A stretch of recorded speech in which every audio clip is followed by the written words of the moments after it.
Hello everybody, welcome to my first ever unboxing. Today we have a GX80, also known as a GX85 in other markets. Now this is a kit lens. It comes with the 12 to 32 millimeter f3.5 to 5.6 micro four thirds lens.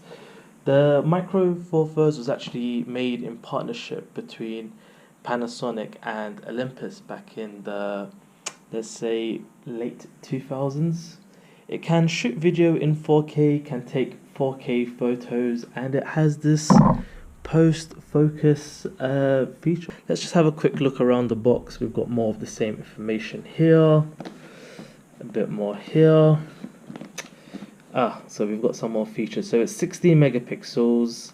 It's got a live view focus. It's got a tilting LCD. Now this isn't a fully articulating LCD. It just sort of goes up. What else do we have?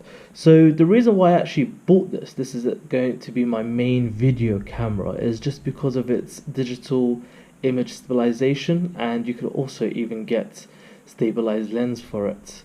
Other than that, it's got wireless, can do some other cool stuff. I'll leave that to you guys. So let's just have a quick opening of it. There we go. So straight out of the box, we've got manuals on manuals on more manuals. Fantastic. Nobody reads those. Then let's open it up. We've got this box on the side, if I could, oh, maybe not. So we've got the camera here. So as I said, this is going to be my main shooting camera. It's very surprisingly small. Got a HDMI. Oh, if it could open.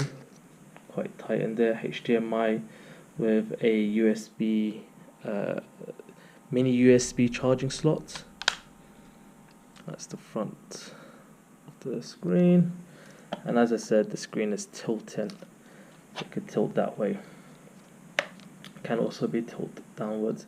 I wish I was able to tilt it to the side. I actually bought this for £399 on Amazon, and it was literally the cheapest camera with the best quality I could get. A lot of people have compared its quality to a GH5 or a G9, even though it's not a fully fledged camera like those are. So we've got that there for the charging. Then we've got the lens and the little button to release the lens. There we go, nice and easy. So that's that. Let's put that to our side. Let's open this box. So we've got this lovely leather strap. It's quite nice, can come in handy in the future. We've got the USB, mini USB to big USB charging. Don't know what they call that. We've got the battery. It's a 1025 milliamp hour battery. And then we've got a USB brick, something that the new Apple products don't come with. So I just wanted us to have a quick look at some pictures that I have taken since getting this camera. Just a disclaimer that I am not a professional photographer or videographer. Matter of fact, this is my first non-mobile phone camera since buying a Nikon D3100 back in 2010.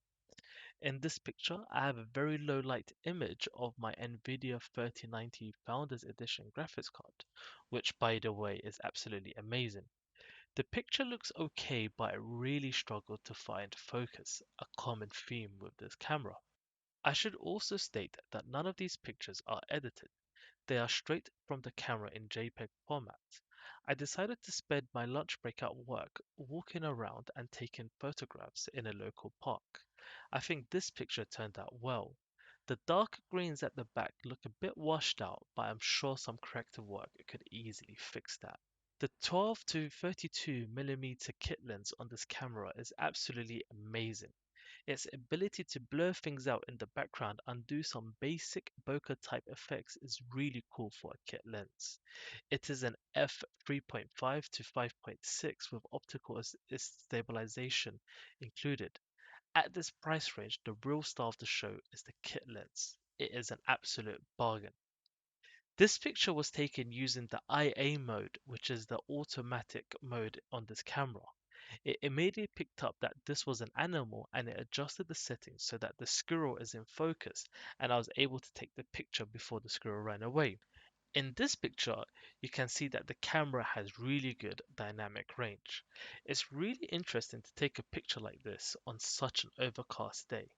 Like I said before, the last DSLR I used was a Nikon D3100 and I couldn't dream of taking such a picture with this level of ease. The technology and the mirrorless tech has really taken these cameras to the next level, including budget ones like the GX80 or GX85, which this video is all about. And just a bonus one, as I was walking back to work, I got to witness a pretty funny accident. The van had turned into the side road and the red car, which was traveling from the opposite direction, thought he could turn before the van.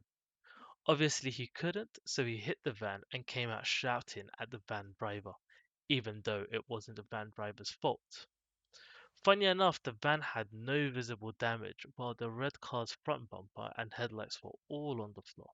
Now, the main purpose of this camera for me is to take videos. Here we have a 4K 24p video downsized to 1080p. It looks amazing. The biggest issue I notice is that it really struggles to find focus. You often find the camera's focus going in and out, hunting for focus, which can really ruin a shot. Panasonic's contrast autofocus system is miles behind Canon's and Sony's autofocus systems, which use phase detection. For my use, it's okay since I mostly shoot fixed subject videos and I normally just set the focus and I leave it there. But that is one of my biggest gripes with this camera.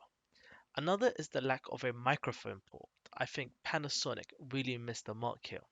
Including a microphone port in this camera would have been inexpensive and would have made it so popular for startups like myself. Instead, people are having to shell out £1,000 more to buy a GH5 just for a microphone port. Anyway, I hope you all enjoyed this video as I did making it. This is actually my first ever video on YouTube and I hope that I have helped someone somewhere.